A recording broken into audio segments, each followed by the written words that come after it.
Mas masustansya ang umaga pag may unang hirit at golden oats. Nangingibabaw talaga ang umaga mo dito sa GMA. Pagkising pa lang, sasalubungin ka na ng napapanahong balita at impormasyon sa unang hirit. Susundan pa ng nakakaaliw, nakakatawa, nakakaiyak at nakakakilig na eksena sa Kapuso Movie Festival. Unang hirit at Kapuso Movie Festival, siguradong magpapa-standout sa umaga mo. Tulad ng Growy, dahil ang tunay na galing, naninibabaw. Yan ang Batang Growy. Batang standout. Sa unang hirit, bisyong totoo ang unang hirit. Ang saya-saya.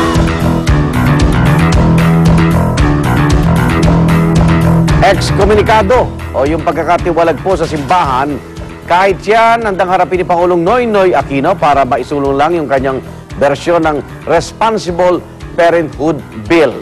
Dito susuporta ng gobyerno maging ang artificial method of family planning gaya ng paggamit ng pills at condoms. Sa kanyang graduation speech sa UP, pinahayag ng Pangulo na buo ang kanyang loob para maisabatas ito upang masolusyonan ang lumulubong bilang ng ating populasyon. Simbahang Katoliko, siyempre, bariin po yung tinututulan. At ngayon, para sa ating pag-analisa, kasama natin si Professor, ganyan pala Professor Maring Winnie. Yung ordinary Pilipino, yun, gaagawan sa, buti nga may ulam pa yan binalik pa ng bata. Maring Winnie, ano yun, masyado bang strong? Hindi naman, hindi ko alam naman kung sino nag-umpisa ng excommunication na yan. Alam niyo, serious na serious ang excommunication. That's for a very grievous sin. Talagang grievous. Anong ginawa ni Noy? Anong gagawin? Ewan ko, nagpapa-PR na naman yan. No. It cannot be. In the first place, wala naman sinasabing, all of us are against abortion. It is precisely that we are against abortion that we are saying, pwede ba mag-contraception na muna tayo? Ayan kung i-excommunicate ng Catholic Church ang presidente, and I doubt very much whether they will, they have to excommunicate 75% of the Catholics. Kasi 75% of the Catholics are saying we want to be able to plan our families. We do not want abortion. That's precisely why we want contraception. Alam nyo, kung gagawin nila ito, hindi ko alam isipin nyo mga kapuso, okay? Kung gano'n, because thou shalt not kill, this contraception might directly or indirectly cause the death of a fetus, di ba? Okay, kung gano'n, wag na tayo magkotse, wag na tayo ng bus, wag na tayo magmotorsiklo, kasi, baka meron tayong masagasaan, baka. So, and therefore we will be killing somebody with a bus or with a car or with a motorcycle. So we must not use it. Ganun ang logic dyan Kasi sinasabi, baka itong medisina ito baka it will stop implantation. No, you cannot do that. I'm sorry. I mean, it is up to the people. In this particular case, alam niyo mga kapuso, I totally agree with President Aquino. It's up to us. Ikaw, you and your wife, baka naman masyado na kayong matanda. So, but it is up to you and your wife to decide how you're going to plan your family. Hindi po ba? And it's up to you and God. Ayon. So if the church wants to do something, it cannot excommunicate. You cannot excommunicate somebody for saying, let the people choose. Di ba? Kanino bang galing yung excommunication? Galing yata kay President Aquino naman Kasi remember, nagkaroon na tayo ng gulo because of that. If somebody said excommunication, immediately the bishop said, no. We're just showing that baka, there is a possibility, but it is remote. Hindi ba? Because you do not excommunicate. Tignan nyo naman sa United States. Remember House Speaker Nancy Pelosi? She's Catholic. Vice President Joe Biden, he's Catholic. But the church did not excommunicate them. Sila pro-choice. In other words, you can choose to abort your child. Ayun ang talaga. Ayan ay hindi pwede dito sa Pilipinas. It's against the Constitution. Di ba?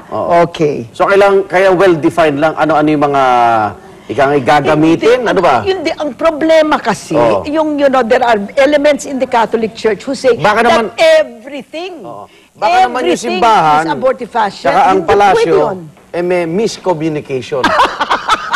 Di ba? Okay, sa punto ito, makakaparayan natin si Father Anton Pascual, Executive Director ng Pretty Caritas good. Manila Pretty good. at Presidente ng Radyo Veritas. Father, good morning po. Good morning, Father. Magandang umaga, Maring Hi. Winnie. Oh, Happy is- Easter, Igan. Opo. Is there any possibility of excommunication, Father Anton? Wala, no excommunication, talaga? siyempre. Kita. Unang-unang Catholic naman si Presidente Pinoy, di ba? Oo. Maring Winnie, tsaka Igan, there's an ongoing dialogue ngayon, no, between Malacanang and the Catholic bishops. Aha. And they're Ayun. trying to have a common ground, no? To meet yung sa issue ng Archbill, no? Without compromising our principles. In other words, Father Anton, nobody is talking about excommunication. Nobody's talking All right. about it. So how did this come about? Because I mean, all of a sudden, did President Aquino say, I am Sa ready to ambush face yata, excommunication? Ganun ba 'yon? Alam mo naman yung ating mga media partners nasa media tayo Mini-media spin na naman tayo tungkol sa issue ng excommunication. Okay. Actually, galing yata sa ambush interview kay Pangulo. Para bang isa sa mga ano lang niya eh. Para lang Gustong masabi na pagawain na naninindigan siya. Oo. Gustong pagawain ng simbahan sa gobyerno. Oo. Okay. Ang latest po, yung ibang religious group kasama ng Iglesia ni Cristo, meron silang statement na supportado dito sa RH Bill, Father. Ibang faith-based communities, no? Oo. Iba-ibang kanilang opinion, ibang kanilang discernment, no? Pero siyempre, iba rin ang discernment ng Catholic Church as a whole, Oo. no? That they find the RH Bill as immoral. Oo. Pero Father Anton, hindi ba sabi ni Archbishop Oscar Cruz na si Noynoy Aquino daw is anti-Christian? He did not say that Noynoy was anti-Catholic. He said Noynoy was anti-Christian for his RH Bill. That means, if you are Christian, you are automatically against RH Bill, supposedly. Ganun ba yon? Kasi yun po yung position. Sabi sa'yo, miscommunication. Kanya-kanya discernment yan No, but the church as officially has made its own stand already against the RH Bill. Father, ano bang mas malapit sa simbahan? Yung RH o yung RP? Kasi dalawa ngayon, di ba? Oh. Well, ginagamit ng Responsible gobyerno. parenthood or itong RH Bill? Pareho rin naman siya magkaiba lang ng damit. Pero RH Bill, RP Bill, it's both the same. Ang posisyon lang ng simbahan, karama maganda posisyon ng simbahan, yung sinasabi, informed choice, no? We have to inform the people well. No? Both the positive and negative effects. But Father Anton, there are, according to the estimates, about 400,000 or 500,000 abortions that are being performed in the country, illegally.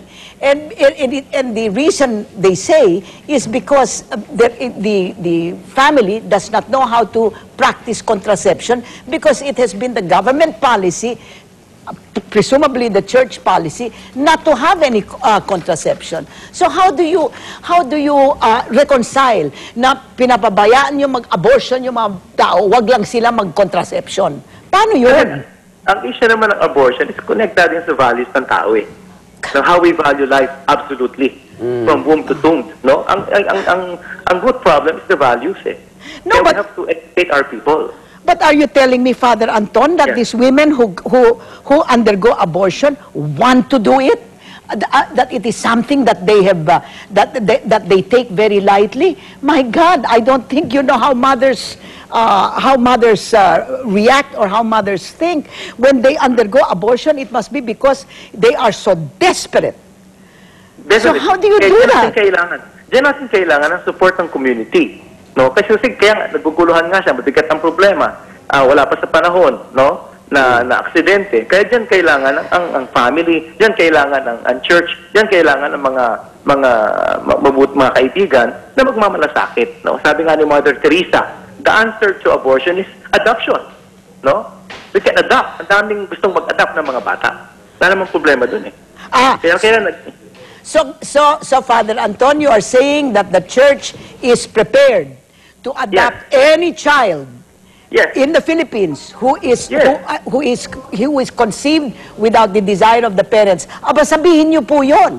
Kailangan that should be all of you who have an unwanted child, please go to the Catholic Church. They will support you. They will support you. We will take care of the child. We will take care of the mother. Okay. Official. Is that official? Yes, official. That I've never heard that before kasi eh. Ayun, Because pati narinig natin that's what I said. Narinig lang natin sa Kapuso yan, ha? Ha? Tatanggapin ng simbahan ng mga bata, ang mga nanay, tutulungan natin. At i-adapt natin ang mga bata, tutulungan natin ang mga nanay. Okay. Now that's a fair choice. Okay, Okay. Father, Kapuso. hanggang kailan yung dialogue, Father? Ngayon po, ongoing po ang dialogue ng Malacanang at ng CPCP, leadership, no? In order to come out with a common position paper, no? Okay. Pareho naman kasi na responsible parenthood, no?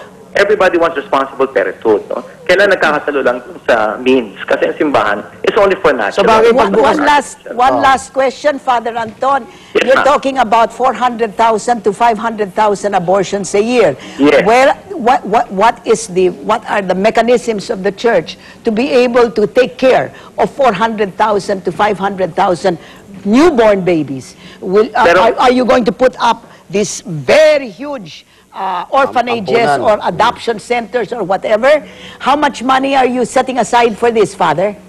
Magugulat po tayo. Marami pong mga Catholic families and Catholic couples that are willing to adopt the children, no? Just to give them a decent home and not be subject to abortion. Marami pong unang-una yung mga Katolikong pamilya.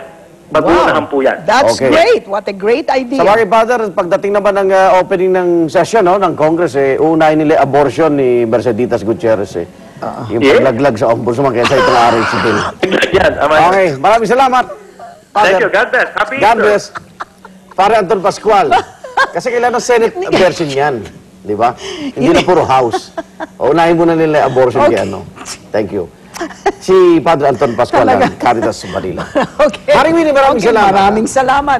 Have a nice Fresh day, na mga fresh, kapuso. Maring Winnie. Okay. Okay, unang balita na, mga igan.